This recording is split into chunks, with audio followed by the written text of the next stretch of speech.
Officiel, le Real Madrid confirme une blessure musculaire pour son milieu de terrain clé, indisponible pour 10 jours. Le milieu de terrain et capitaine intérimaire du Real Madrid, Federico Valverde, souffre d'une blessure musculaire, a confirmé le club dans un communiqué officiel.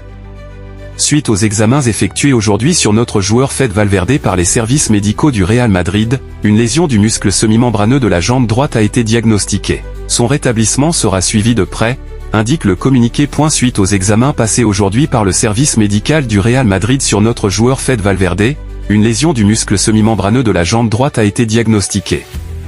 Son évolution sera suivie de près. Logo d'en-tête. Le Real Madrid est, pour la 4e année consécutive, le club de football le plus précieux au monde selon le classement de Forbes. Notre club domine le classement avec une valeur de 6,75 milliards de dollars et est la première équipe de football à dépasser le milliard de dollars de revenus. Le Real Madrid est, pour la 4e année consécutive, le club de football le plus précieux au monde selon le classement de Forbes. Nouvelle .31/05/2025.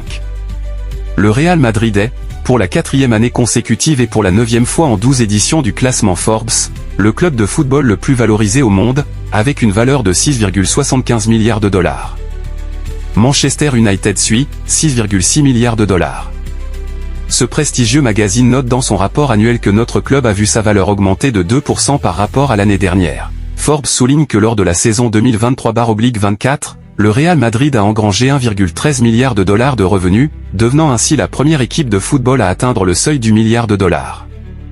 Par ailleurs, la publication met également en avant la victoire du Real Madrid en Ligue des Champions 2023/24, ainsi que son rayonnement international et ses partenariats commerciaux.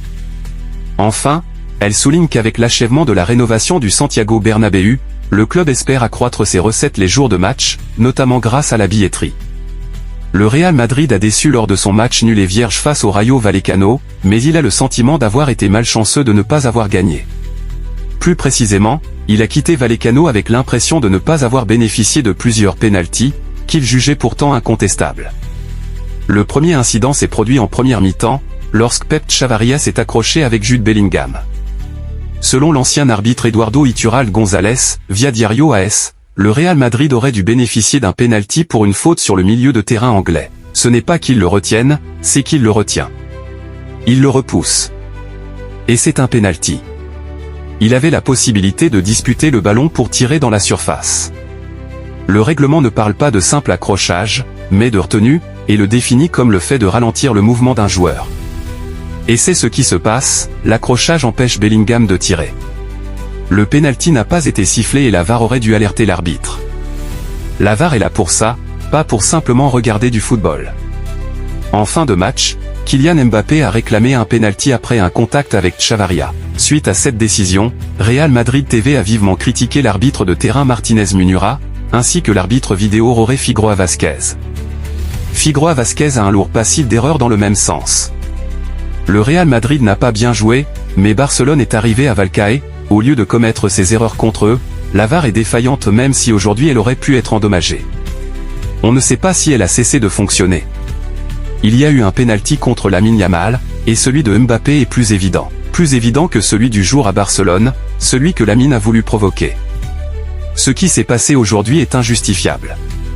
L'arbitre se défend en prétendant ne pas avoir vu l'action, mais il est de mèche avec son adjoint.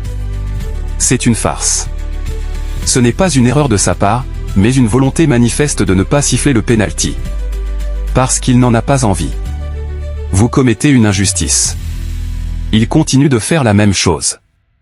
Martinez Munura et Figueroa Vázquez sont des protégés de Negreira.